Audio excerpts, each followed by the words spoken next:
Assalamualaikum warahmatullahi wabarakatuh. Perkenalkan, nama saya Dinda Asari Zulkarnain. Jadi pada video kali ini saya akan membahas tentang bagaimana cara mencegah infeksi pada saluran kemih. Kenapa saya membahas tentang infeksi saluran kemih? Karena penyakit ini paling banyak terjadi di masyarakat. Jadi sebelum kita membahas tentang pencegahan, kita harus mengenal apa itu infeksi saluran kemih.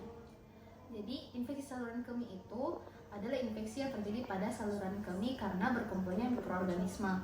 Penyebab terseringnya itu contohnya bakteri E. coli, Staphylococcus aureus, Streptococcus, dan masih banyak lagi.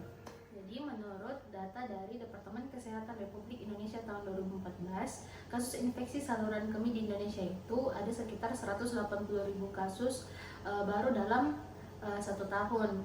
Nah, infeksi saluran kemih ini paling banyak menyerang pada wanita karena wanita dan pria memiliki struktur anatomi yang berbeda. Jadi pada wanita itu struktur uretranya jauh lebih pendek dibandingkan dari pria. Jadi karena dia pendek lebih memudahkan untuk bakteri masuk ke saluran kemih, sedangkan pada pria memiliki uretra yang lebih panjang, dan pria juga memiliki kelenjar prostat, di mana kelenjar prostat ini memiliki cairan yang dapat mematikan bakteri. Jadi infeksi saluran kemih itu terbagi atas dua. Yang pertama infeksi saluran kemih atas dan infeksi saluran kemih bawah. Pertama kita berkenalan dulu dengan organ-organ anatomi yang berperan dalam proses berkemih. Jadi pertama, urin itu diproduksi di ginjal, lalu disalurkan ke kandung kemih melalui sebuah saluran yang disebut ureter. Jadi setelah itu, jika kita sudah memiliki rasa ingin berkemih, air seni ini akan dikeluarkan melalui sebuah saluran yang disebut uretra. Jadi jika kita terkena infeksi saluran kemih bagian atas, berarti infeksinya itu terjadi di ginjal dan ureter. Sedangkan jika kita terkena infeksi saluran kemih bawah, berarti infeksinya itu terjadi di vesika urinaria atau kandung kemih dan di uretra.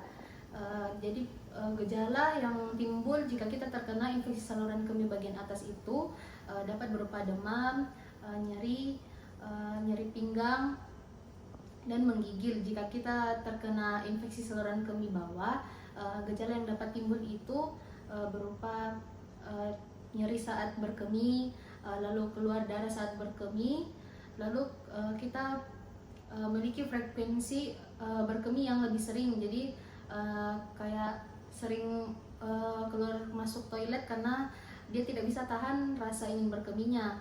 Lalu terkadang juga kita tidak menyadari kalau keluar air seni.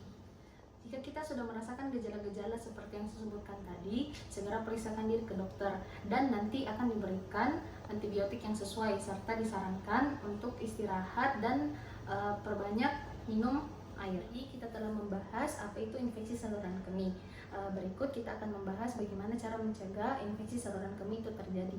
Yang pertama, jangan suka menahan rasa ingin berkemih.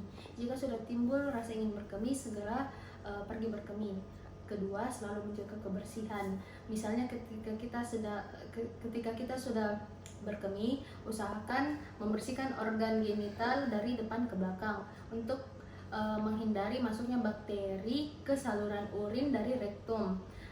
Ketiga, usahakan setiap setelah berkemih selalu mengganti pakaian dalam. Keempat, jangan gunakan pakaian dalam yang ketat agar organ genital tidak lembab. Yang kelima, perbanyak minum air putih. Jadi sekian dari video edukasi tentang pencegahan infeksi saluran kemih. Semoga video ini dapat bermanfaat. Kurang dan lebihnya mohon dimaafkan. Wabillahi taufik wal hidayah. Wassalamualaikum warahmatullahi wabarakatuh.